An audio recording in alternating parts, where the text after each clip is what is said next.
El sol apenas iluminaba Caracas aquella mañana. Un calor húmedo se mezclaba con el olor a pólvora vieja, humo de vehículos incendiados y el sudor de hombres que sabían que la ciudad estaba al borde del colapso. En las calles, la población observaba en silencio, escondida entre escombros y fachadas quemadas, mientras el eco de botas y órdenes dispersas llegaba desde cuarteles y palacios. Nadie se atrevía a respirar hondo. Cada instante parecía cargar siglos de historia a punto de derrumbarse. Dentro de los cuarteles, los generales venezolanos intercambiaban miradas tensas, cada rostro marcado por la indecisión y el miedo. Sus uniformes impecables no lograban ocultar el desgaste, la ansiedad que se propagaba como una enfermedad silenciosa. Los informes llegaban desconectados, con información contradictoria sobre movimientos enemigos, lealtades rotas, tropas agotadas y desertando. Cada decisión parecía un riesgo calculado contra ellos mismos.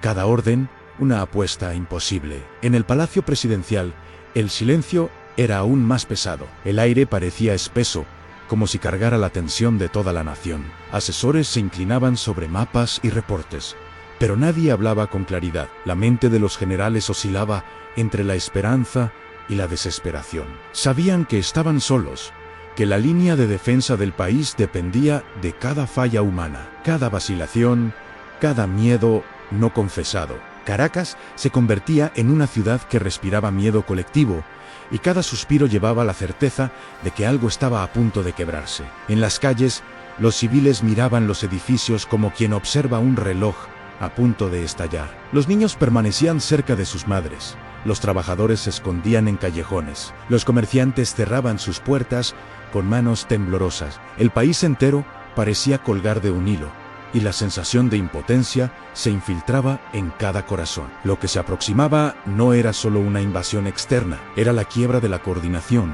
de la confianza, del liderazgo que debía proteger, pero que vacilaba. Mientras tanto, en los cuarteles dispersos, la comunicación era lenta y fragmentada. Los mensajes llegaban tarde, contradictorios, algunos claramente manipulados por quienes ya buscaban salvar únicamente su propia piel. La psicología de la guerra se revelaba más poderosa que cualquier armamento.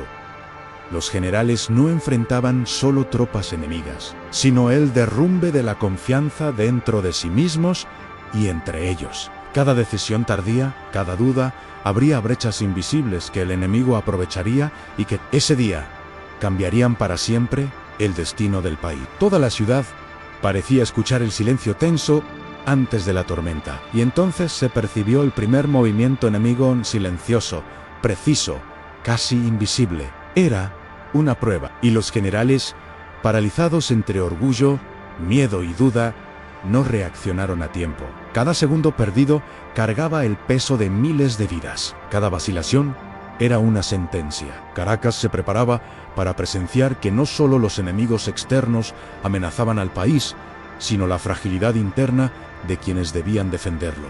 El sol subía, pero no traía alivio. Las calles de Caracas vibraban con alarmas improvisadas, disparos aislados y el eco metálico de puertas arrancadas. Cada edificio parecía un escenario silencioso del fracaso del liderazgo. Las tropas avanzaban sin coordinación, unidades aisladas sin comunicación, como piezas de un tablero que nadie sabía mover. La ciudad entera sentía el ritmo errático de la desorganización a pasos apresurados, órdenes gritadas en vano, la confusión creciendo como un incendio que se alimenta de sí mismo. En los cuarteles, los generales intentaban articular una defensa, pero cada estrategia era corroída por el miedo, la desconfianza y la falta de disciplina. Llegaban mensajes contradictorios. Algunos oficiales ignoraban órdenes, otros saboteaban sin darse cuenta, atrapados entre la lealtad y la autopreservación. El mando, que debía ser firme, oscilaba como una vela al viento, y con cada segundo, la percepción de que el país estaba a punto de caer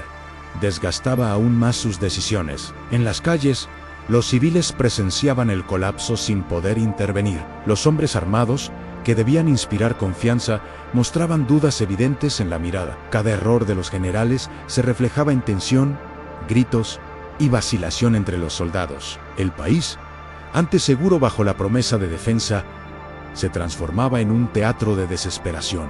Los niños apretaban las manos de madres temblorosas. Los trabajadores buscaban refugios improvisados.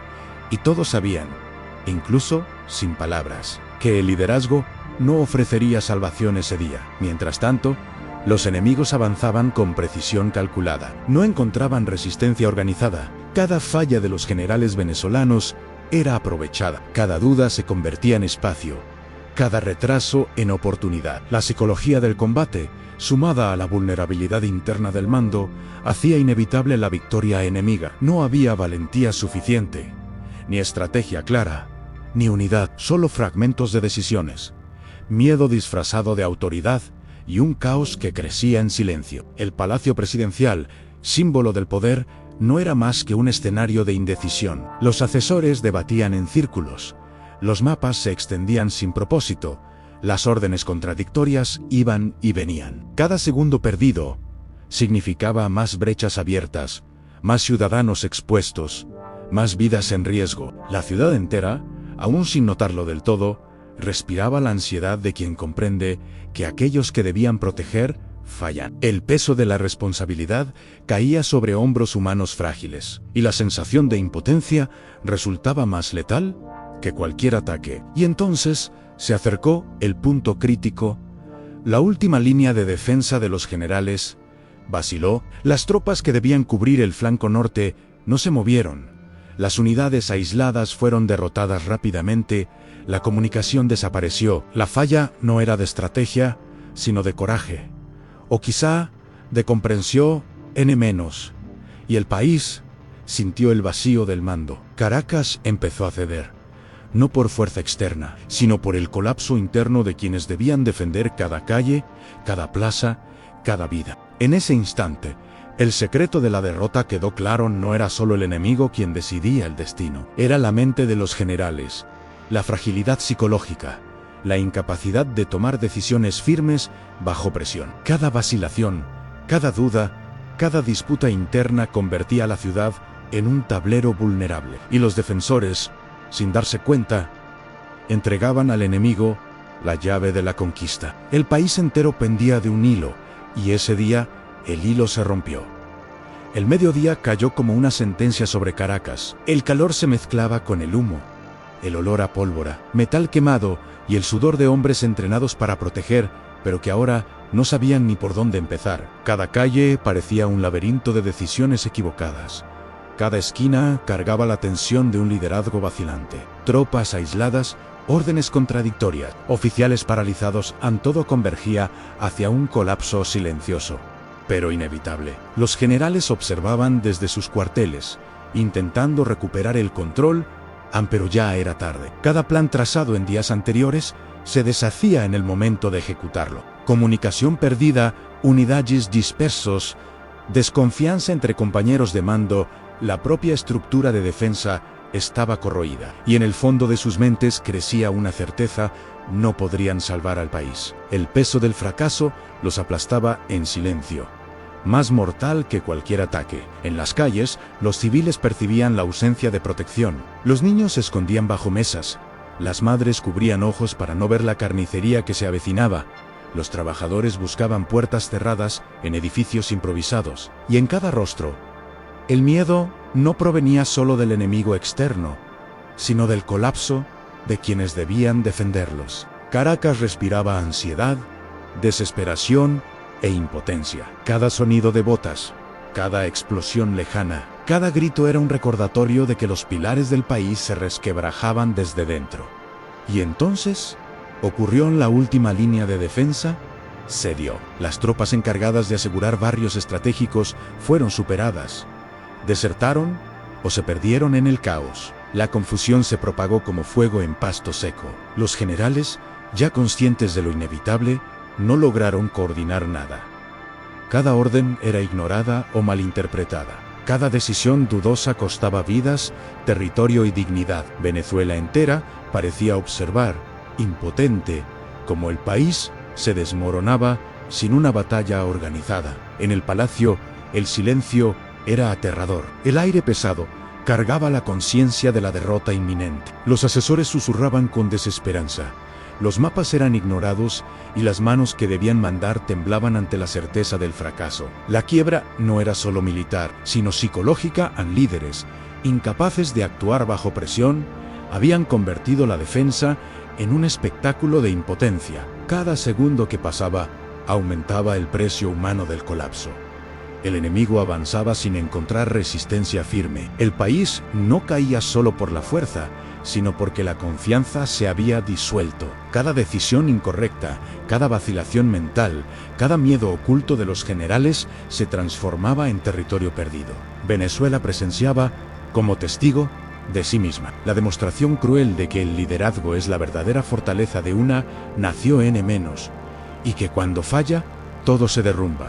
Y mientras el sol quemaba el horizonte, los generales permanecían inmóviles, observando lo que no pudieron evitar. El país caía ante sus ojos, no porque el enemigo fuera más fuerte, sino porque ellos no lograron serlo. El secreto de ese día no estaba en los combates, sino en la mente de quienes debían liderar. Caracas respiraba un caos, miedo y una derrota silenciosa. Y el país comprendió, con dolor, que la fragilidad interna puede ser más letal que cualquier ataque externo. Cuando el polvo se asentó, Caracas seguía en pie, pero ya no era la misma. Las calles aún respiraban, pero el espíritu de la ciudad estaba marcado por el miedo y la ausencia de mando. El país entero cargaba el recuerdo del día en que quienes debían proteger fallaron. El secreto de esa jornada no estaba en los enfrentamientos, ni en los disparos, ni en los incendios. Estaba en el colapso silencioso de la mente, en la duda que costó vidas, en la confianza rota de toda una nación.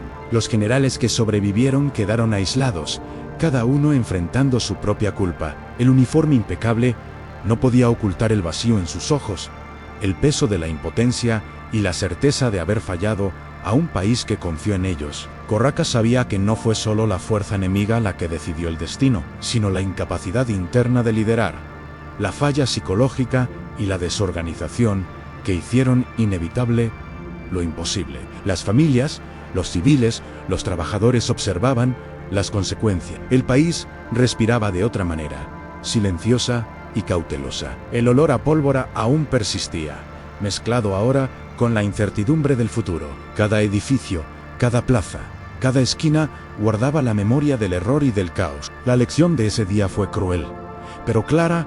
Una nación depende del coraje, la decisión y la visión de quienes la lideran. Cuando eso falta, el territorio puede permanecer, pero el corazón del país se rompe. El enemigo se retiró o avanzó según las oportunidades, pero lo que quedó fue el peso del silencio y de la conciencia. Caracas, Venezuela entera, aprendió de forma dolorosa que el liderazgo es más que estrategia, es fuerza moral, valentía mental, la capacidad de decidir bajo presión e inspirar confianza incluso frente al desastre. Y cuando eso falla, nada puede salvar a un país. Así terminó el día, no con gritos de victoria ni con lágrimas explícitas de derrota, sino con un silencio pesado, cargado de lo que pudo haber sido y de lo que jamás podría repararse. El país seguía respirando, pero llevaba la marca de líderes fallidos. El secreto de aquel día quedó escondido en los callejones, en los cuarteles vacíos, en el corazón de los ciudadanos.